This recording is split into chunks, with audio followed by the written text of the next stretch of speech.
건강 토크쇼를 진행해 볼 예정인데요. 앞서 우리 권혁상 교수님께서 해주신 강연에서 당뇨병 왕초보가 알아야 할 4가지를 이제 배웠고요.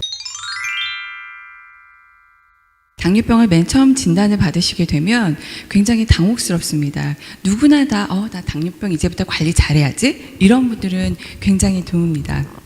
당뇨병을 진단을 받게 되면 받음과 동시에 익숙했었던 생활 패턴의 변화가 필요하게 되고, 그 다음에 새로운 관리 방법에 대해서 저희가 수행을 해야 됩니다. 그렇기 때문에 변화와 그리고 내가 시도를 해야 되는 것들이 2가지가 중첩이 되어서 굉장한 스트레스로 다가오게 됩니다.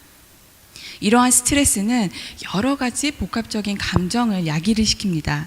실제적으로도 여러 감정들이 불러일으키게 되는데요. 이러한 감정들은 잘못된 감정은 아닙니다. 부정, 분노, 우울들이 계속 지속이 될 경우에는 내가 관리를 잘해야 되겠다라는 마음가짐이 약해지게 됩니다. 왜 제가 이 부분을 첫 부분으로 넣었냐 하면, 이 감정을 여러분들이 잘 모르고 지나칠 수 있습니다. 그러나 이 감정 또한도 당뇨병이랑 같이 온다라는 사실에 대해서 유념하시면 좋을 것 같습니다. 큐블러-로스라는 학자가 실은 암 환자들이 암을 잘 받아들일 수 있게 하기 위해서 개발된 5가지 단계인 것이고, 이것이 여러 학자들에 거치게 되면서 7단계로 거쳐지게 됩니다.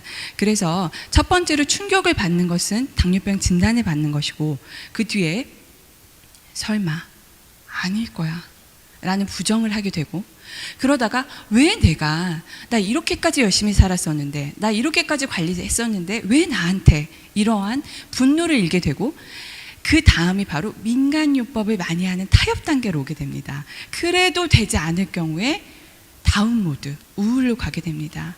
그러다가 이도 저도 안 돼서 교수님한테 가셔서 이제 말씀을 하시죠. 주치의와 약을 변화를 주거나 어떤 것들을 점검을 하게 되죠. 이렇게 되면서 현실적으로 탐색을 하게 되고, 그 뒤에 해봐야 되겠다, 가장 좋은 것이 이 방법이구나 라는 것을 알게 되면서 현실적으로 올라와서 수용을 하게 됩니다. 이러한 과정들은 일상적인 것이고 자연스러운 것입니다. 이상한 것이 아닙니다. 단 보시면 아시겠지만 부정적인 것들이 너무 고착되어 있으면 그때 수용 단계로 가기가 참 쉽지가 않다라는 것과, 중요한 것은 나의 개인적인 성향이 영향을 많이 미칩니다. 내가 진단받은 시점에 다른 외부 환경, 즉 내가 집안에 일이 있었는데 당뇨병까지 진단을 받았어, 아니면 내가 기존에 있었던 다른 병이 있었는데 진단을 받았어, 이렇게 될 경우 굉장한 스트레스로 오게 되면서 더 극심한 우울이 올 수 있습니다. 마지막으로 말씀드리고 싶은 건, 당뇨병을 회피를 한다고 해서 없어지는 것이 아니기 때문에 잘 어디로 가야 되나 수용을 잘 빨리 하시는 것이 굉장히 중요합니다. 처음 당뇨병을 진단받은 환자분들이 종종 바늘로 찔러서 혈당 측정을 하는 것을 좀 거부하거나 좀 싫어하는 경우도 있습니다. 자가 혈당 측정을 통해서 생활 습관에 따른 혈당 변화를 보는 것이 굉장히 중요한데요.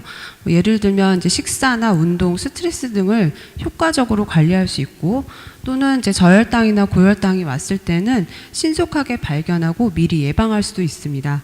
또 한 가지는 이제 당뇨 약이나 인슐린 치료를 받고 있는 경우라면 용량 조절의 근거로 활용할 수 있겠고, 또 의료진의 진료 및 상담의 기초 자료로 활용할 수 있어서 혈당을 목표내로 잘 조절할 수 있는 가장 유용한 도구라고 하겠습니다. 혈당 측정은 이제 매 식전 혈당과 매 식후 혈당, 또는 이제 잠자기 전 혈당으로 나눌 수 있습니다. 혈당 측정 중에 이제 공복 혈당이라고 하는 것은 식사 전에 혈당 측정을 하는 것으로, 약이나 인슐린 주사 전에 혈당 측정을 하는 것을 의미합니다.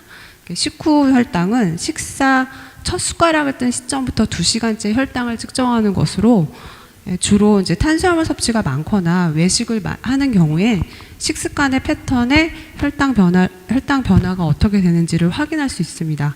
혈당의 측정이나 빈도, 시간, 이런 것들은 환자의 상태나 경제 상황, 알고자 하는 정보 등에 따라서 모두 개별화할 수 있습니다.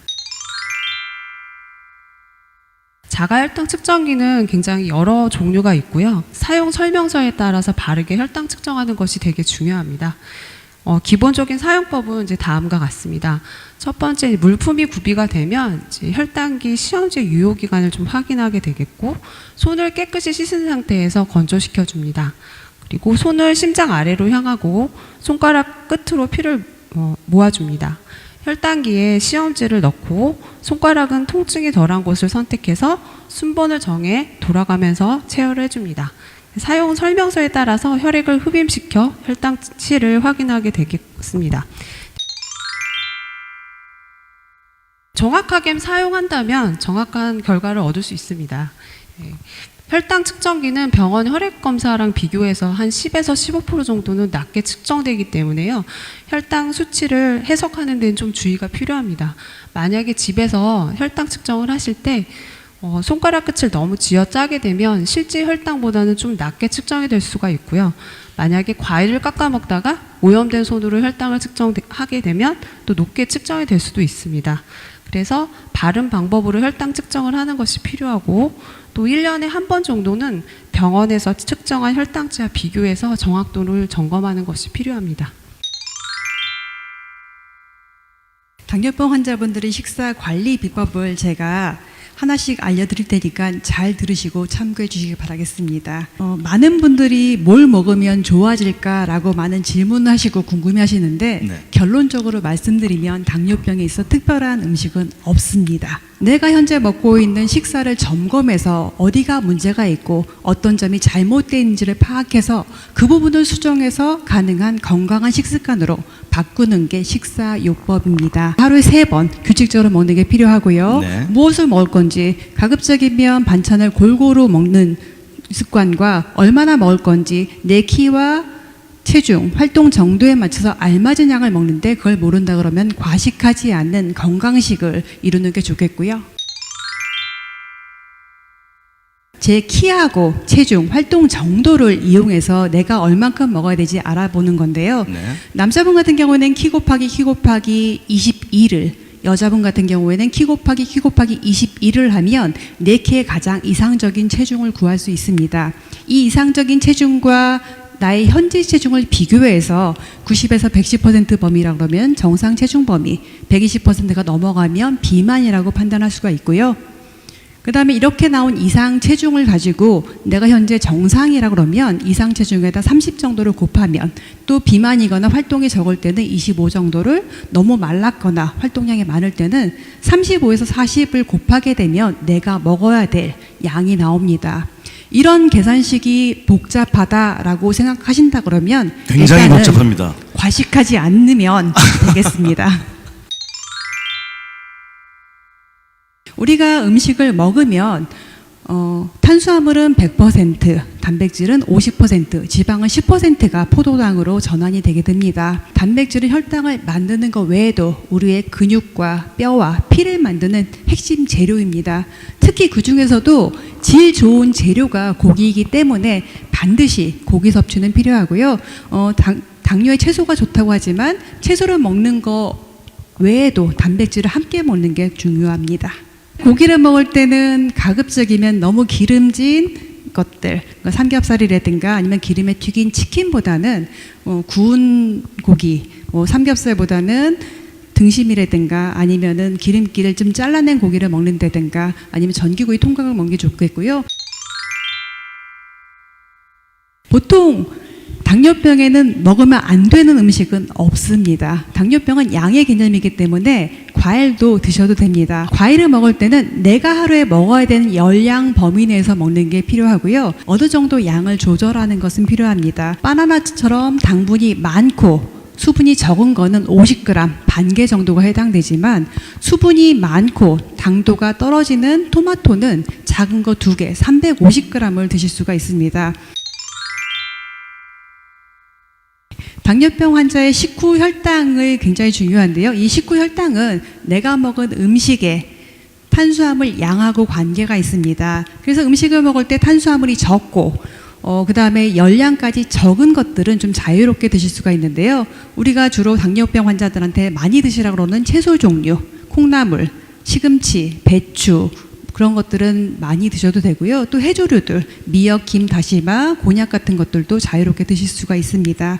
또 단맛이 없는 차 종류, 보리차라든가 뭐 홍차나 녹차 같은 것 이런 것도 가능하고요. 또 단맛이 나는 것 중에서 열량이 없는 인공 감미료를 사용한 다이어트 콜라라든가 제로 사이다 이런 것들도 가능하시고 향신료들도 이용하실 수가 있겠습니다. 드시지 말아야 될 것들은 급격하게 혈당을 올리는 단맛이 나는 매실 액기스라든가 모가차, 유자차라든가 꼬맹이 요구르트라든가 이런 것들이 혈당을 급격하게 올릴 수 있기 때문에 가능한 드시지 않는 게 좋겠습니다. 요즘 당지수에 대해서 관심도 많고 많이 아시는데요. 이 당지수라는 것은 50g이 함유된 음식을 먹고 나서 식후 2시간까지의 혈당을 포도당이라든가 흰빵을 먹은 것과 비교해서 퍼센트로 나타낸 지수입니다. 그래서 70이 넘어가면 고 GI 식품이라고 얘기하고 55 미만일 때는 저 GI 식품이라고 얘기를 하는데요. 고 GI 식품을 먹게 되면은 급격하게 혈당이 올라가기 때문에 인슐린 요구량이 많아지는 것뿐만 아니라 콜레스테롤이라든가 중성지방도 상승시키는 효과가 나타나고요. 저 GI 식품을 먹게 되면 혈당이 서서히 올라가면서 인슐린 필요량이 감소하면서 인슐린 저항성을 개선하는 효과가 있습니다. 구운 감자하고 튀긴 감자를 보시면 구운 감자는 GI가 85, 튀긴 감자는 GI가 57, 열량을 보시게 되면 구운 감자는 93칼로리인데 비해서 튀긴 감자는 532칼로리로 4.5배가 높게 되죠. 예. 그래서 2시간까지 혈당은 괜찮지만 그 이후의 혈당이라든가 아니면 체중 증가라든가 이런 거에 영향을 미칠 수가 있고 GI 자체가 가지는 한계점 때문에 GI만 가지고는 이용하기가 어렵다라는 겁니다. 그래서 GI를 생각할 때는 반드시 열량과 함께 고려를 하는 게 좋겠고요. 예를 들면 밥을 먹는데 흰밥 같은 경우에는 GI가 93, 보리밥은 GI가 25. 보리밥을 선택하시게 되면 네. 혈당 조절에 굉장히 유리하게 작용을 하는 겁니다. GI를 낮출 수 있는 식품들이 여러 개 있는데 먹었을 때 소화가 안 되는 것들, 채소를 많이 먹는다든가 미역이라든가 우엉 같은 것들 이런 것들을 먹게 되면 GI가 낮아지면서 혈당이 서서히 올라가는 효과를 볼 수가 있고 또 조리법에서도 식초를 사용하게 되면 GI를 낮출 수가 있습니다. 당뇨병에 있어서 절대로 먹으면 안 된다라는 건 없습니다. 우리가 입에 먹었을 때 단맛이 난다 하는 것들은 포도당 아니면 설탕이나 유당 같은 이당류 식품입니다. 이런 것들은 알갱이가 1개나 2개가 있기 때문에 입에 들어갔을 때 단맛이 나면서 몸에 들어가서 바로 흡수가 되면서 혈당을 올리는 그런 식품입니다. 복합당이라는 것들은 우리가 주로 먹는 밥, 빵, 국수 같은 것들인데요. 이 아까 단순당이나 복합 이당류가 300개에서 수천 개, 수만 개가 뭉쳐 있습니다. 이런 것들은 우리가 입으로 씹어서 잘게 부수고 또 소화액으로 녹여서 몸 안에서는 포도당으로 바뀌어서 그러니까 내가 설탕을 먹지 않았지만 내가 밥을 먹어서 소화시키면 내 몸 안에는 이미 설탕이 들어와 있는 거기 때문에 따로 필요하진 않다는 겁니다. 그리고 이제 섬유질이라는 게 섬유소라고 하는 것들이 있는데 이것도 이 포도당이나 그런 게 수만 개, 수천 개가 뭉쳐 있는데 부수는 건 어느 정도 할 수 있지만 소화액이 더 이상 분해를 하지 못합니다. 그래서 우리 몸에서는 흡수가 되지 않고 그대로 몸에 있다가 대변을 통해서 밖으로 나가기 때문에 혈당 조절에 많은 도움을 줄 수가 있습니다. 혹시 다이어트 콜라, 제로 사이다, 리콜라 사탕 이런 거 혹시 드셔보셨어요? 입에 넣으면 달고 설탕 대용으로 사용할 수 있습니다. 네. 여기에는 설탕 대신에 아스팔탐이라는 인공 감미료가 사용되는데요. 이 아스팔탐은 설탕의 200배의 단맛을 가지고 있습니다. 그래서 200분의 1만 사용하기 때문에 열량이 거의 없고 따라서 몸에 들어갔을 때 혈당을 거의 올리지 않기 때문에 입에서는 단맛을 느끼면서 혈당을 조절할 수 있는 장점을 가지고 있고 이러한 장점을 가진 게 아스팔탐뿐만 아니라 사카린이라고 많이 들어보셨죠? 김치 담글 때 사용하시는 사카린 나트륨이라든가 아세설팜칼륨이라든가 수크랄로스라는 것들이 있습니다. 당뇨 환자분들은 쌀밥보다는 잡곡밥, 앞에서도 말씀드렸듯이 잡곡밥이 훨씬 더 혈당 조절에 유리한 것도 맞고요. 또 채소를 많이 먹으면 섬유소가 많기 때문에 혈당 조절에 도움이 됩니다. 그리고 쑥갓이라든가 시금치 같은 칼륨이 많은 채소를 먹게 되면 몸 밖으로 소금기를 배출하면서 혈압을 약간 조절해주는 좋은 효과도 얻을 수가 있습니다. 그렇지만 이제 합병증으로 콩팥이 나빠지기 시작하면 몸 안에 있는 칼륨을 바깥으로 버리지 못하면서 몸 안에 칼륨이 쌓이게 됩니다. 이 칼륨이 몸 안에 쌓이게 되면 감각 이상이 일어나기도 하고 쥐가 나고 또 심장이 서서히 느려지면서 심장마비라는 굉장히 위험한 상황까지도 발생할 수가 있는데요. 그래서 일반 당뇨 환자들은 채소를 많이 먹고 잡곡밥을 먹는 건 당연한 거고, 그렇지만 내가 합병증으로 콩팥이 나빠졌다 했을 때는 이런 것들을 주의하는 게 필요합니다. 그래서 대표적으로 일단은 잡곡밥 먹던 걸 쌀밥으로 바꾸셔야 되고요. 아까 제가 고기하고 생선, 두부, 계란을 드셔야 된다고 했지만 콩팥이 나쁠 때는 고기, 생선, 두부, 계란 먹는 양을 좀 줄이셔야 되고요. 또 소금기도 줄이는 게 필요합니다. 여러 가지 이유가 있겠지만 당뇨는 결국은 혈당이 올라가는 거니까 혈당이 떨어지는 게 중요하겠죠. 기억하셔야 될 건 혈당 떨어지는 게 단기 효과가 있고 중기 효과가 있습니다. 그러니까 운동하시면 한두 시간 식후 혈당 떨구는 효과가 있는가 하면 운동을 하게 되면 인슐린 감수성이라는 게 증가가 됩니다. 즉 우리 몸에서 인슐린이 잘 이용이 될 수 있게 되는 건데요. 그러다 보면 이제 약 드시거나 또는 인슐린 맞으신 분도 약효가 좋아질 수 있거든요. 이게 길게는 하루 반, 이틀까지도 갈 수가 있습니다.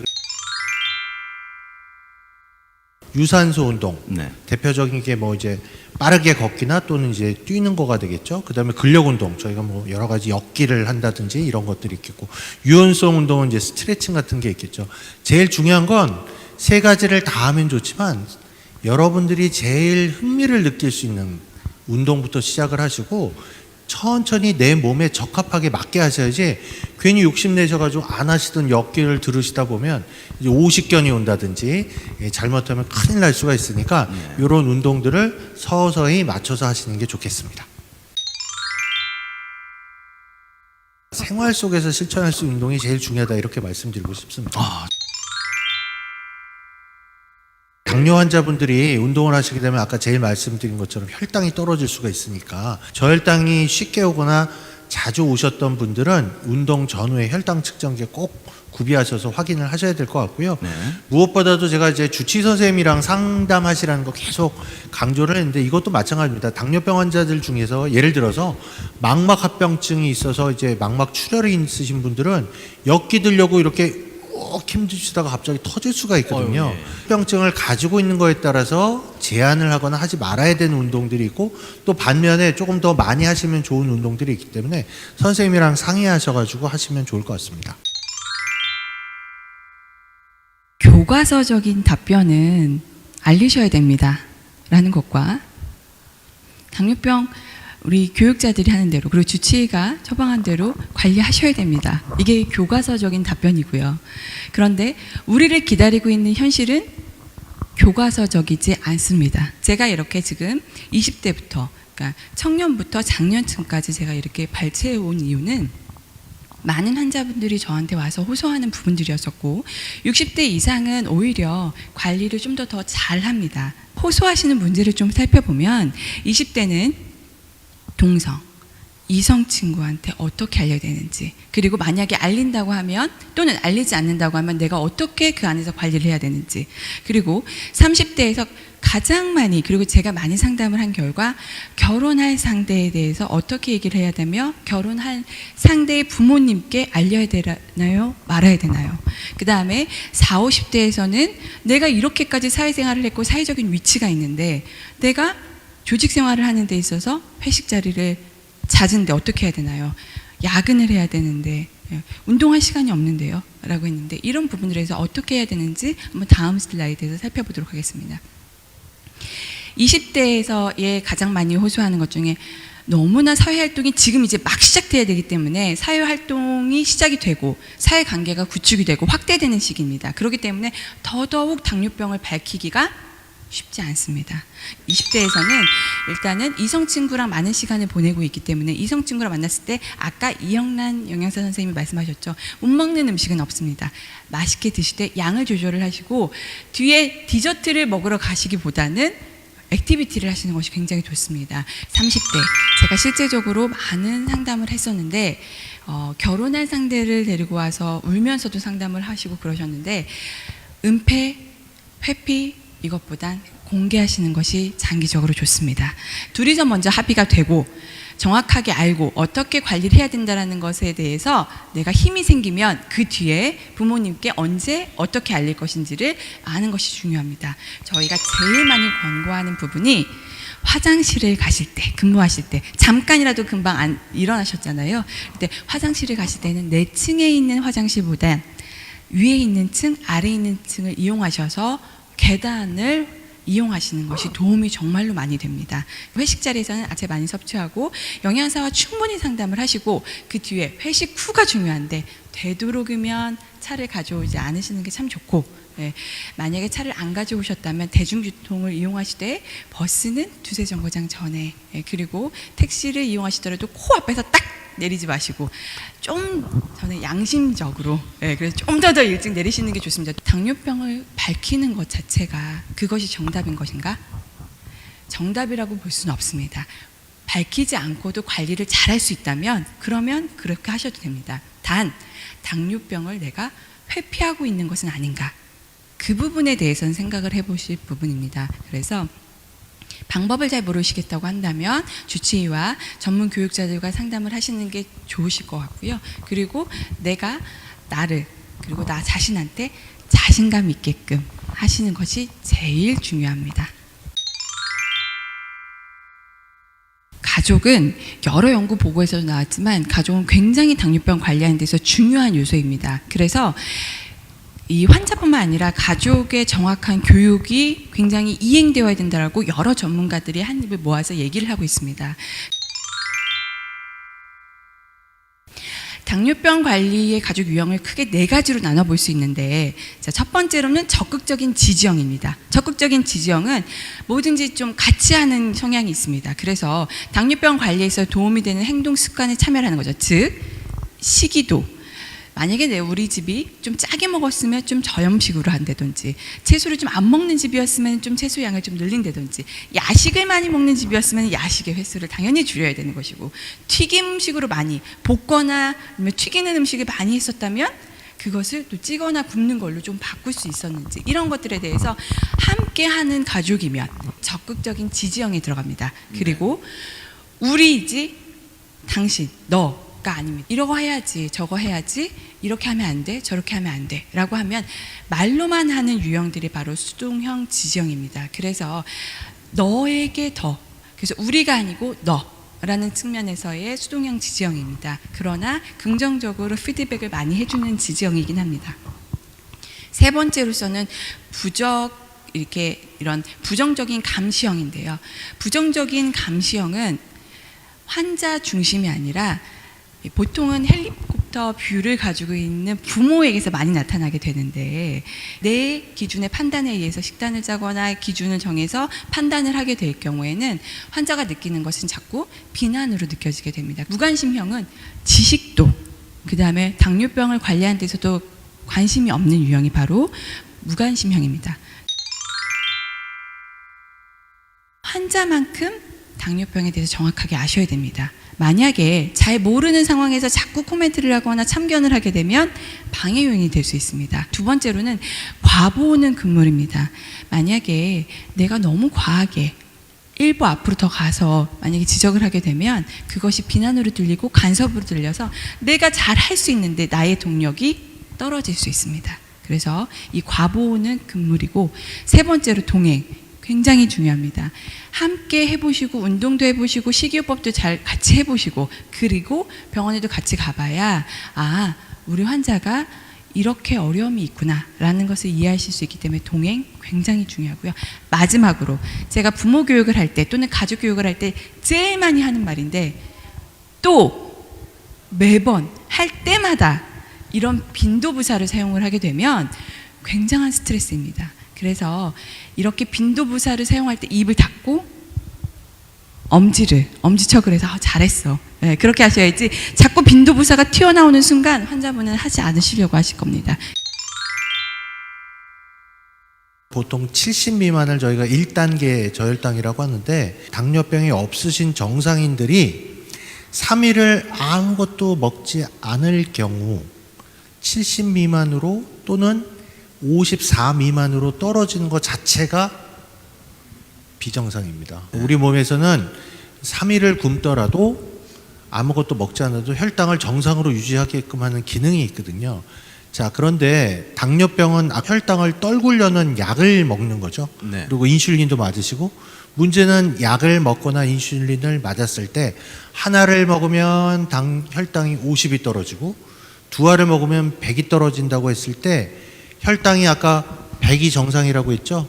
200, 300인 사람이 혈당약을 두 알을 먹어서 100이 떨어지면 좋은 일이겠지만 내가 이미 정상인 상태인데 약을 두 알을 먹어서 0은 안 나오겠지만 혈당이 그 이하로 떨어지게 되면 그건 굉장히 문제가 크겠죠. 네. 그런 면에서 저혈당이 문제가 되는 거고요. 그래서 원인은 제가 이미 말씀드린 것처럼 약물과 관련된 것도 있고, 아까 운동과 말씀드렸을 때 운동이 너무 과하거나 특히 운동을 하더라도 식사가 걸러지거나 너무 늦게 또는 적게 드시고서 운동 많이 하실 경우 이제 저혈당이 문제가 될 것 같습니다. 네. 저혈당의 증상은 사실은 어떻게 보면 우리 몸을 보호하기 위한 증상들인데, 말씀드린 것처럼 3일을 굶어도 저혈당이 안 오는 것 중에 하나는 우리 몸에서 혈당을 만들어내는 자가발전 기능도 있지만, 네. 이렇게 혈당이 떨어지게 되면 우리가 뇌세포가 특히 이 혈당에 민감하거든요. 네. 그래서 이걸 보호하기 위해서 몸에서 이렇게 신호가 옵니다. 여기 지금 보시면 배고픈 게 예를 들어서 90이면 배고픈 증상, 80까지 떨어지면 식은땀, 70까지 떨어지면 손발 떨림, 그 다음에 이제 40, 30까지 떨어지면 혼수 상태, 이런 식으로 혈당의 그 수치에 맞춰서 이런 증상들이 나타나게 되고, 네. 그런 증상들을 느끼는 우리는 이제 자꾸 뭘 먹게 되는 거죠. 네. 문제는 이제 주무실 때는 이걸 모를 수가 있다는 거죠. 그래서 야간 저혈당 증상이라고 하면 되게 식은땀이 나거나 악목을 껐다, 이런 부분들, 그 다음에 아침에 일어났을 때 두통이 있다, 이런 거는 야간 저혈당을 반드시 의심을 하시도록 되어 있습니다. 네. 그 저혈당은 너무 많이 떨어졌을 때 당연히 해가 있을 수 있고요. 네. 너무 많이 떨어지는 게 계속 반복이 될 경우에는 저혈당의 그런 증상들이 90일 때 나타나야 되는 증상이 양치기 소년처럼 너무 자주 오게 되면 70이 돼야지만 나타날 수가 있고, 또 40 미만이면 이제 혼수 상태에 빠질 수도 있어서 그 전에 미리 이 경고 메시지가 떠야 되는 증상들이 이 전혀 없다가 갑자기 3, 40 돼서야 의식을 잃으면서 증상이 나타날 수 있거든요. 이게 저혈당 무관지증입니다. 그래서 꼭 아셔야 될 것은 당뇨병 환자분들이 저혈당이 조금이라도 있을 경우에는 잠시 후에 이제 저혈당 대처 방법에 대해서 우리 나영 간호사 선생님이 말씀을 해주실 텐데, 저혈당 방법이 없도록 꼭 주의해서 관리를 해주셔야 될 것 같습니다. 네.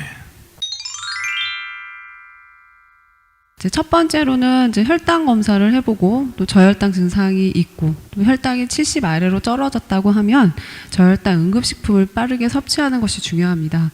이때는 이제 단순당질 15에서 20g 정도의 음식 섭취를 하시고 한 15분 정도 휴식하신 다음에 혈당 점검을 하셔서 저혈당 증상이 사라졌는지를 확인하시면 되겠습니다.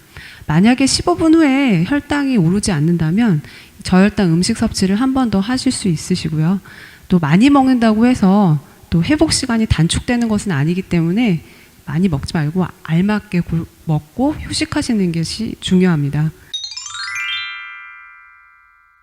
응급식품은 이제 단순당질 한 15에서 20g 정도의 음식 섭취를 하시는 게 좋은데, 그림에서 보는 것처럼 주스 4분의 3컵 또는 설탕이나 꿀 한 숟가락 또는 사탕 3, 4개, 요구르트 1개 정도의 음식 섭취를 하는 것이 좋습니다. 주의사항은 지방이 많이 포함된 초콜릿이나 아이스크림 등은 이제 혈당을 천천히 올라가기 때문에 적합하지는 않습니다.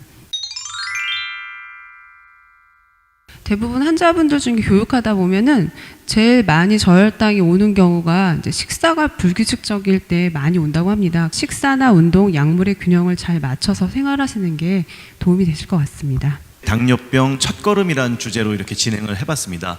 여러분들께 정말 많은 도움이 됐길 간절히 바라고요.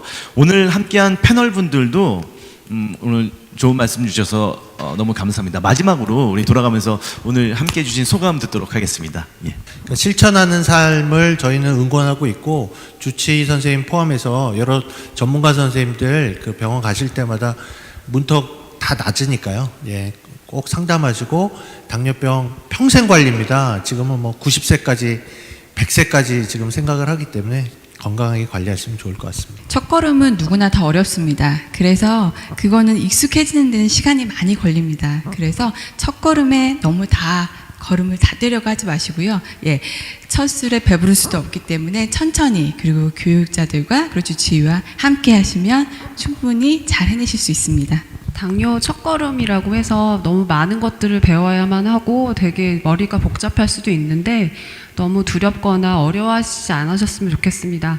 처음부터 잘하는 분들은 없고요. 만약에 이제 생활 습관 중에서 내가 고쳐야 할 부분들이 있으면 한두 가지 차츰 고쳐 나간다면 언젠가는 이제 당뇨병의 고수가 될 수 있으리라고 기대해 봅니다. 당뇨병에 대해서 공부를 하셨잖아요. 이 공부라는 것은 한 번 들으면 한 귀로 듣고 한 귀로 빠져나가서 기억이 안 남죠. 그래서 가까운 병원, 내가 다니는 병원에 가시면 당뇨병 교실이 있습니다. 그 당뇨병 교실에 매번 가서 들으시면 이게 빠져나가는 게 덜 빠져나가고 어느 순간에 머리에 자리를 잡아서 내 습관까지도 조금씩 변화시킬 수 있습니다. 그래서 당뇨병이라는 것은 내가 습관을 바꿔야지만 조금 더 건강하게 살 수 있기 때문에 습관을 바꾸는 것은 결국은 내가 많이 아는 게 필요하고요. 그러기 위해서는 조금 더 노력을 하시는 게 많은 도움이 될 수 있을 것 같습니다. 그래서 시간이 되실 때마다 주변에 있는 병원에 당뇨병 교실을 꼭 방문해 보시길 권장드립니다. 벌써 가을이 깊어가는데요. 오늘 알려드린 정보를 가지고 여러분들이 또 사랑하는 가족, 친구분들과 함께 건강하고 행복한 가을 나기를 바라도록 하겠습니다. 오늘 또 저희에게 유익하고 알찬 정보를 알려주신 대한당뇨병학회 전문가 여러분들께 감사의 박수 한번 보내드릴까요? 네, 나와주셔서 정말 감사합니다. 자, 그럼 저희는 이만 물러가도록 하겠습니다. 예, 지금까지 진행의 박형준이었습니다. 감사합니다.